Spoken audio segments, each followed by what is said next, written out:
My wife thinks that I smashed her without consent, but she was too drunk to tell. Now, she's trying to talk to me through emails, but I'm talking to a divorce lawyer instead. Posted by you/far_humor_1774. I, 32M, have been married to my wife Kate, 30F, for 4 years, and we have been together for 9. Our relationship has been amazing, loving, and supportive. We communicate well, hardly argue, and our bedroom life has grown stronger over the years. We have talked about cheating in the past, and I was always clear that we would end things if it ever happened. Last weekend, Kate went home to visit her family, which was normal. Before she left on Friday night, we had a minor argument about keeping the house tidy. Our communication was limited on Saturday, but I knew she was going out with friends at a bar. I trusted her completely, so I didn't worry. Before I fell asleep, I texted her, hoping she had a nice night. When I woke up on Sunday morning, I saw a missed call from Kate at 4 a.m. I called her immediately to check if she was okay, but there was no answer. After a few hours, I tried again, but still no answer. About an hour later, I got a message saying she was fine and driving back soon. When Kate got home late in the afternoon, she looked terrible. She had clearly been crying, wasn't wearing any makeup, which is unusual for her, and looked like a shell of a person. I knew something was wrong right away, but she wouldn't let me hug her and barely spoke. I sat her on the couch and made her some tea. I gently encouraged her to tell me what was wrong. She burst into tears for at least 10 minutes while I tried to comfort her. Finally, she told me, stopping every few words, that she had slept with someone the night before. At that moment, something in my brain broke. I can't describe it any other way. I immediately got up, jumped in my car, and drove to a park. I walked around for about an hour. Kate kept calling my phone, but I turned it off. When I got home, I grabbed 2 suitcases from the garage and went to our bedroom. I packed some of Kate's clothes and shoes and left the suitcases by the front door. Kate was lying on the floor in the living room, curled up and sobbing. I called her best friend, who lives nearby, and told her that Kate needed a place to stay and a ride. I said Kate could explain everything later. I told Kate I was leaving for an hour and that her friend was coming to pick her up. She grabbed my legs, trying to stop me from leaving. When I returned home, Kate was gone, and so were the suitcases. On Monday, with a clearer head, I answered one of Kate's many calls. I told her to send me an email with as many details as possible about that night. I said if she left anything out, there would be no hope of reconciliation. I received the email on Monday night but still haven't opened it. Since then, everyone has been trying to contact me. I have just been working, exercising, and sleeping. One of her friends showed up at my house, demanding an explanation. I told her to speak to Kate and close the door. I have been speaking to divorce lawyers, moved money into separate accounts, and blocked Kate and all her friends on everything. Everything I have done since I found out feels like I've been on autopilot. I don't feel angry, upset, or overly emotional. Just numb. Kate posted a note through the door yesterday, asking me to meet tomorrow, but I'm conflicted. Should I meet her? Will it change anything? Is there any point in trying to reconcile? Is it normal to feel like a robot, and how do I snap out of this? Edit, just to add that when I came home the first time, Kate confirmed it was consensual. She was drunk but knew what she was doing. Relevant comment. You better read that email. What if she blacked out and doesn't remember? Her last memory might be with friends at the bar. It's too bad you didn't call them to see if they are covering for her. If she doesn't remember and hasn't admitted anything, what if it was non-consensual? Those tears didn't stop anything. Oop, she confirmed it was consensual. She was drunk but knew what she was doing. That was one of the first things I asked when I got home. I asked her why, but she just kept wailing and crying. Update 1, 2 days later.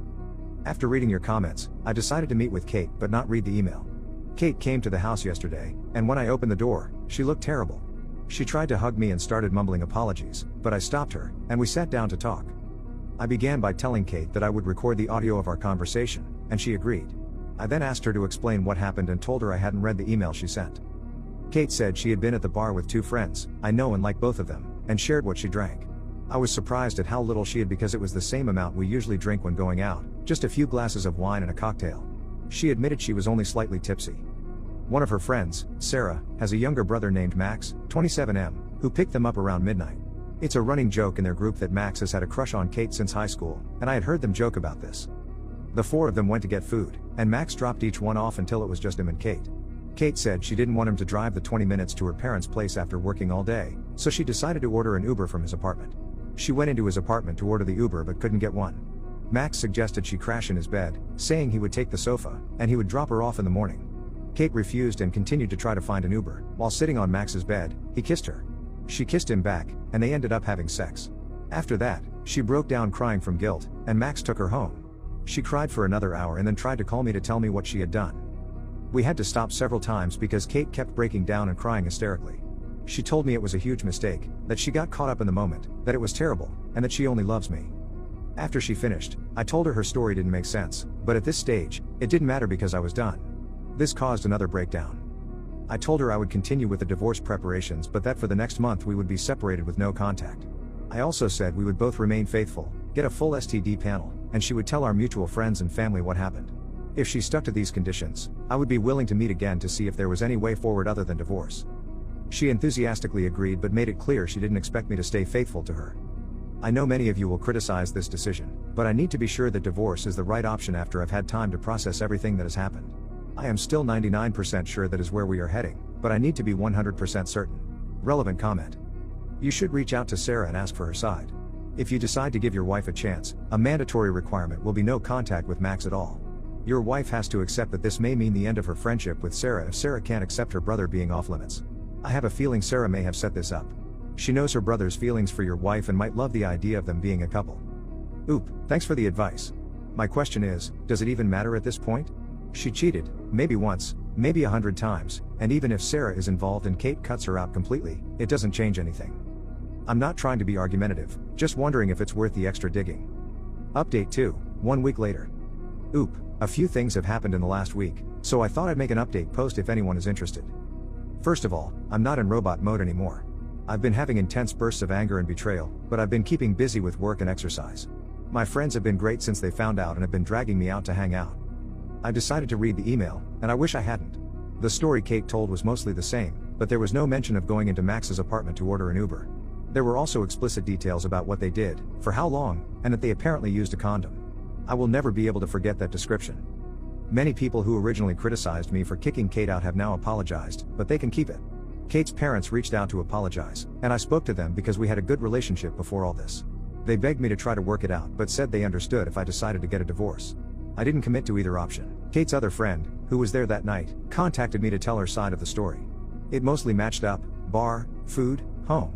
She said Kate could stay at her house, but Kate refused, saying she was driving home early the next morning. Max apparently insisted he would take Kate home. The version she told didn't mention Kate trying to get an Uber, only that Max invited her in and she accepted. I asked if she had ever suspected anything before, and she told me that about a year ago, she went to meet Kate for coffee but found Max sitting with her when she arrived.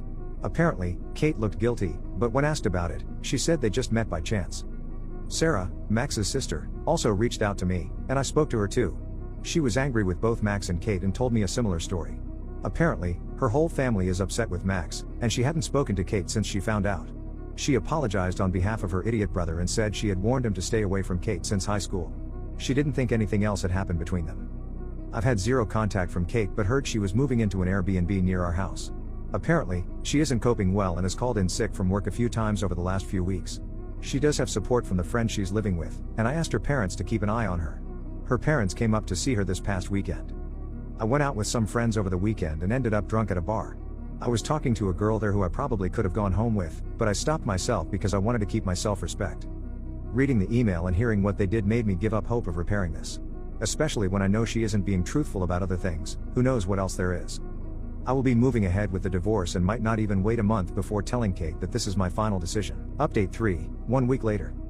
I debated posting this update, but a lot of people seem invested in this mess, so here it is. Apologies in advance if this is too much information. Kate sent me an email last week asking if she could pick up some things she needed for work. My lawyer told me not to prevent her from accessing the house or her possessions, so I reluctantly agreed to let her come over on Thursday night when I would be at the gym. I told her to be out by 7:30, but when I got home at 8, she was still there. When I walked in, she had left a few work-related items next to the stairs and was chopping vegetables for dinner. She looked amazing with her hair and makeup done, wearing one of the dresses I like. The whole place had been tidied and cleaned. I calmly asked her to leave immediately. She made her way to the door but stopped and asked if we could speak. I should have said no, but I eventually agreed. We sat down and had a conversation for about an hour that jumped from topic to topic. Again, I told her I would record the audio, and she agreed. I started by asking if she had kept her side of the agreement we made the last time we spoke. She said she had taken an STI test, and it was negative. Mine was too, thankfully. She also took a pregnancy test, which was negative. She hadn't been with anyone else and told a few friends and family what happened, and many of them were angry and were not speaking to her. I asked a lot of questions that had been on my mind for weeks. She confirmed that her reason for going into Max's apartment was not true. He invited her in for a drink, and she agreed, knowing that something might happen. She couldn't explain why she did this, other than being selfish and enjoying the attention. She also confirmed that she had texted with Max a few times over the years because he would shower her with compliments and make her feel good. He always initiated the conversations, and she said she was careful not to lead him on. She claimed she never sent him explicit messages or pictures. Kate told me they hooked up about 6 months before we got together but never made love. She admitted she was always a bit curious. Her story about being caught at the coffee shop was that Max had texted her asking what she was up to, and she told him where she was. He then showed up. She swore this was the first time they had done anything since we had been together. She said there was nothing missing in our relationship and she hates herself for ruining her perfect marriage and causing me so much pain. I told her I still didn't believe her story and that there was no point in continuing the conversation. She calmly asked what she needed to do to make this right, offering her phone, location sharing, and not going out without me. She had clearly been doing some research. I said I had no plans to become her prison guard, especially when I would never get over the betrayal. Things then took an unexpected turn that caught me completely off guard. She asked me to turn off the audio recording because she had something private to discuss and didn't want anyone else hearing it. I refused, and she reluctantly continued. She asked if I had been involved with anyone else sexually since all this happened, making it clear she was fine with it. I told her no, and she said I must be going crazy since we used to have sex almost daily. Then she started talking about all the things I could do with and to her. This involved a lot of things I wanted to try or had only done a few times. She said she wanted to meet my needs, even if we did not get back together. She said we could have as many 3 ways as I wanted or we could be open on my side only. She would even find partners for us or me. She was trying very hard to turn me on, and I stayed silent until she asked who I wanted to have a threesome with. For some reason, I mentioned her coworker's name, who is 5 years younger than Kate and a total knockout. This surprised her, but she was in too deep and asked what I wanted to do with her. I went into detail about a hardcore scenario, and Kate encouraged me until I said she would just be watching. This caught her off guard again, but she went along with it. Later, I realized I only said this as a petty attempt to hurt Kate, which I don't feel good about. She was convinced her plan was working, so she pulled up her dress and got into my favorite position on the couch, begging me to smash her. I'll admit that for a few seconds, my body reacted, even though my head was not in the game. Everything suddenly came into focus, and the content of her email flooded my mind. I can't explain why, but I started to laugh. Not just a chuckle, but a full-on belly laugh. She looked hurt and moved away, then started to cry. I told her it was time for her to go, and she left quickly, probably due to embarrassment. I also said she needed to hurry up and get a lawyer because we are getting divorced. After she left, I had a moment of clarity that confirmed I had dodged a bullet. I have a meeting with my lawyer later this week and want to move forward with the divorce as quickly as possible. Update 4, 2 months later. The last few months have been tough, and I have only seen Kate in person a handful of times. After a few weeks of no contact, I decided we should discuss things with clearer heads.